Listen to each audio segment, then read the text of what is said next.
இன்னைக்கு வைகுண்ட ஏகாதசி. என் பசங்க நான் எல்லாமே கோவிலுக்கு போயிருந்தோம். என் பையன் தான் வீடியோ எடுத்துகிட்டு இருந்தான். அவனை செக்யூர் பண்ணுறதே எங்கே போனாலும் எனக்கு வேலையாகவே இருக்கும். நான் அர்ச்சனை தட்டு வாங்கினதுக்கப்புறம் தான் கோவிலுக்குள்ளே போனேன்.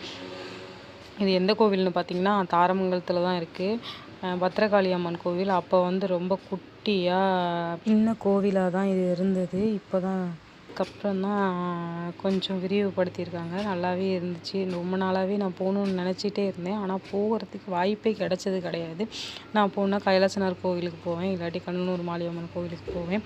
இந்த கோவிலுக்கு சின்ன வயசில் தான் நான் போயிருக்கேன். இத்தனை வருஷம் ஆச்சு பத்திரகாளி அம்மன் கோவிலுக்கு போய். கும்பாபிஷேகத்து அன்னைக்கு கூட நான் போகவே கிடையாது.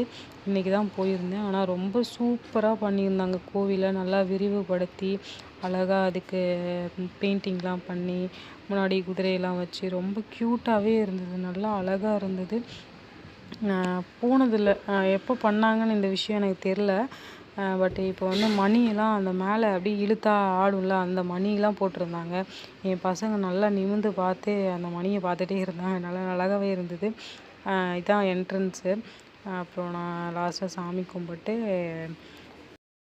போட்டுட்டு கிளம்பிட்டோம். அதுவும் அந்த ஃபுல் சுற்றும் பார்க்கும்போது எப்படின்னா அந்த கோவில் வடிவமைச்சாங்கன்னா தேர் வடிவில், அதாவது ரெண்டு பக்கமும் தேரோட அந்த சக்கரம் இருக்கிற மாதிரி இருந்தது.